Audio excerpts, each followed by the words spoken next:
It is a school day in the home of 17-year-old Kiki and her family. But this morning, Kiki is headed not to the classroom, but the courtroom.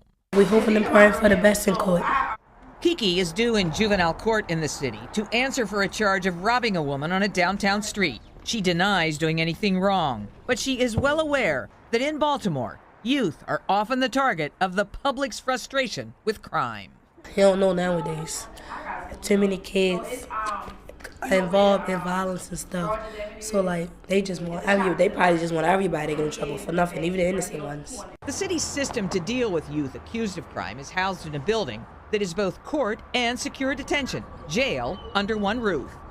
It is quite familiar to Kiki. She has a history of troubled behavior. She calls it an anger problem. And I had the whole I don't care attitude. I didn't care about nothing. If I didn't love you, I didn't care about you. And then it was just, so I was taking calls, breaking into houses. I was doing a whole lot of stuff that I had no business doing. For a short time at one point, Kiki was detained at a facility in Laurel.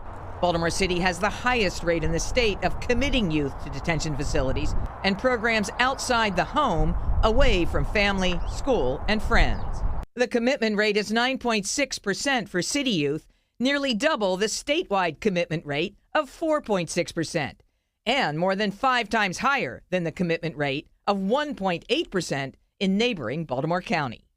And what city youth like Kiki are not offered is an intensive method of therapy designed to treat troubled kids at home, in their schools, and in their community. We're a fundamental shift from thinking about incarceration as the solution to negative behaviors. Josh Glade is with the firm in Atlanta that oversees multi-systemic therapy programs. MST, as it's known, is highly touted as a proven means of diverting troubled youth from crime.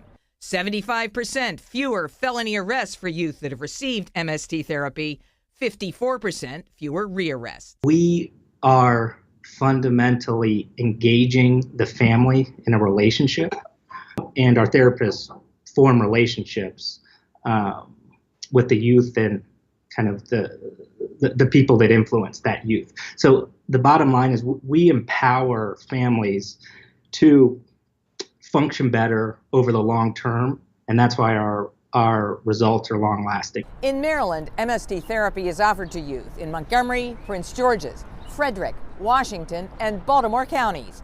None is offered in Baltimore City.